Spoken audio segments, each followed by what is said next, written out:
या सारे महिमा प्रभु यीशु को मिले। आज की कहानी का नाम है राहेल की मृत्यु। राहेल जो याकूब की दूसरी पत्नी थी। इस कहानी से आपको पता चलेगा कि उसने ऐसा क्या कार्य किया जिसे उसे मृत्यु जैसे भयंकर दंड को भोगना पड़ा। और साथ में ही इस कहानी को देखकर हमें भी एक अच्छी शिक्षा मिलेगी कि हम भी कैसे परमेश्वर के दंड से बच सकते हैं। आमीन। कहानी पर जाने से पहले आप सभी भाई बहन चैनल को लाइक, सब्सक्राइब और बेल आइकन को दबा लीजिए ताकि आने वाली सभी वीडियो का नोटिफिकेशन समय पर मिलता रहे।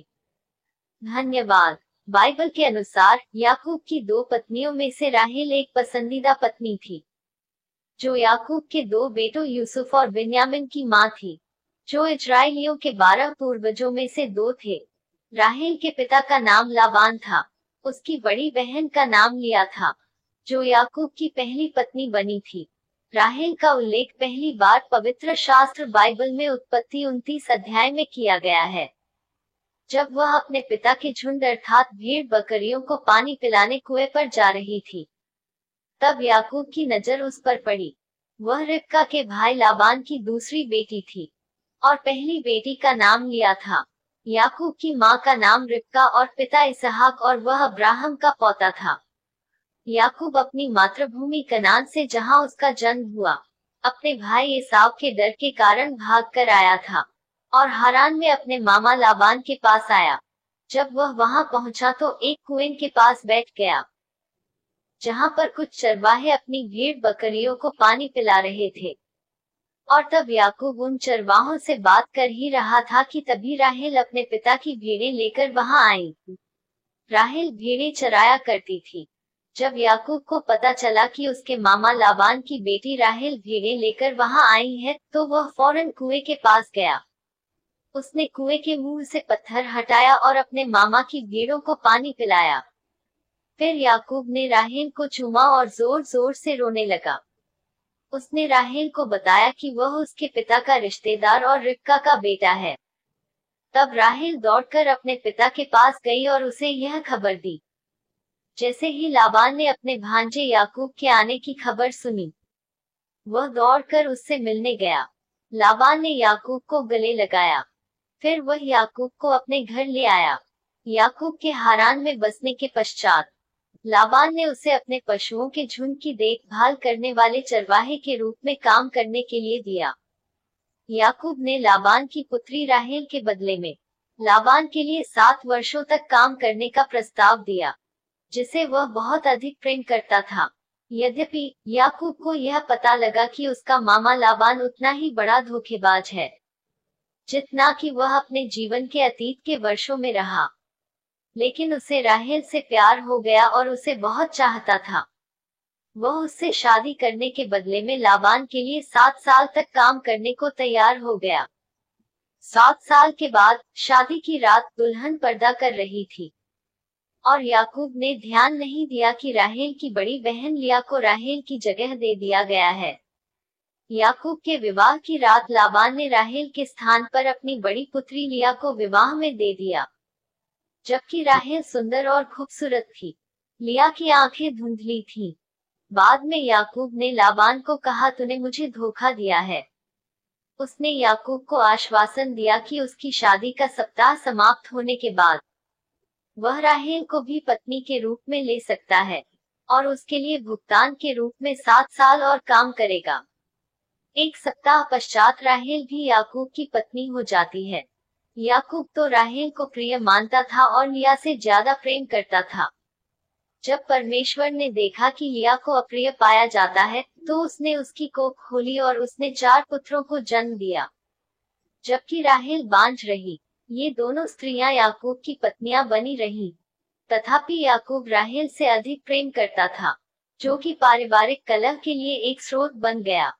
राहेल के बांझ रहने के पश्चात लिया ने याकूब के पहले पुत्र रूबेन को जन्म दिया। इसके पश्चात लिया, राहेल और उनकी दासियों के द्वारा 11 और पुत्रों के जन्म हुए। ये पुत्र इसराइल के 12 गोत्रों के पूर्वज हुए। राहेल सारा और रिबका की तरह गर्भ धारण करने में असमर्थ रही। उसको कोई बच्चा नहीं हुआ। इस कारण राहेल को लिया से ईर्ष्या होने लगी और उसने याकूब को अपनी नौकरानी बिल्हा को उसके लिए पत्नी के रूप में दे दिया। बिल्हा ने 2 पुत्रों को जन्म दिया, जिनका राहेल ने दान और नप्ताली नाम रखा और उनका पालन पोषण किया। लिया ने भी जवाब देते हुए अपनी दासी जिल्पा को याकूब को सौंप दिया, और जिल्पा से उत्पन्न 2 बेटों का गाद और आशेर नाम रखा और उनका पालन पोषण किया। बाइबल के विद्वानों के अनुसार इस परिवार में कलेश बते जा रहे थे। आखिरकार परमेश्वर ने राहेल की हालत पर ध्यान दिया। उसने राहेल की प्रार्थना सुन ली और उसकी कोख खोल दी। वह भी गर्भवती हुई और उसका एक बेटा हुआ। तब उसने कहा, देखो, परमेश्वर ने मेरी बदनामी दूर कर दी है। इसलिए राहेल ने अपने बेटे का नाम यूसुफ रखा और कहा, यहोवा ने मुझे एक और बेटा दिया है। जब राहेल ने यूसुफ को जन्म दिया तो उसके कुछ ही समय बाद याकूब ने लाबान से कहा, अब मैं तुझसे विदा लेना चाहता हूँ ताकि मैं अपने घर और अपने देश लौट जाऊं। इस प्रकार यूसुफ के जन्म के पश्चात राहेल का पहला बच्चा और याकूब की 11वीं संतान होने पर याकूब ने लाबान से उसे अपनी मातृभूमि कनान वापस भेज दिए जाने के लिए कहा। लेकिन लाबान ने याकूब को वहीं रहने के लिए कहा। लेकिन परमेश्वर ने दर्शन देकर और अपनी प्रतिज्ञाओं के साथ उसे उसके पिता की भूमि पर लौट जाने के लिए याकूब को आज्ञा दी और उससे कहा, मैं तेरे संग संग रहूंगा, तू अपने पितरों और अपने देश को लौट जा। परमेश्वर यहोवा की कृपा से हारान में रहते हुए याकूब बहुत अमीर हो गया और उसके पास बहुत से दास दासियां, भेड़ बकरियां, ऊंट और गधे हो गए। याकूब अपनी दोनों पत्नियों, दोनों दासियों और बच्चों और अपने द्वारा जमा किए गए सारे विशाल झुंडों को अपने साथ लेते हुए हारान से निकल पड़ा। इस बात का जब लाबान को पता चला कि याकूब ने उसे छोड़ दिया है, तब उसने उसका पीछा किया। परंतु परमेश्वर ने एक स्वप्न में लाबान से कहा कि सावधान रह, तू याकूब से न तो भला कहना और न बुरा।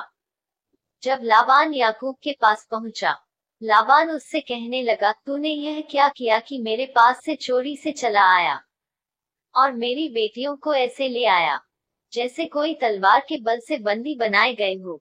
तू क्यों चुपके से भाग आया और मुझसे बिना कुछ कहे मेरे पास से चोरी से चला आया? नहीं तो मैं तुझे आनंद के साथ मृदंग और वीणा बजवाते और गीत गवाते विदा करता। तूने तो मुझे अपने बेटे बेटियों को चूमने तक न दिया। तूने मूर्खता की है। मैं मानता हूँ कि तू शायद इसलिए चला आया होगा क्योंकि तू अपने पिता के घर लौटने के लिए बेताब है। लेकिन यह बता कि जाते जाते तूने मेरे देवताओं की चोरी क्यों की? याकूब ने जवाब में लाबान से कहा, मैं तुझे बताए बगैर इसलिए निकल आया क्योंकि मुझे डर था कि तू अपनी बेटियों को मुझसे जबरदस्ती छीन लेगा। और जहाँ तक तेरे देवताओं की बात है, अगर वे हम में से किसी के पास पाए गए तो उसे अपनी जान की कीमत चुकानी पड़ेगी, वह मार डाला जाएगा। याकूब ने यहाँ पर उस व्यक्ति के विषय भविष्यवाणी कर दी थी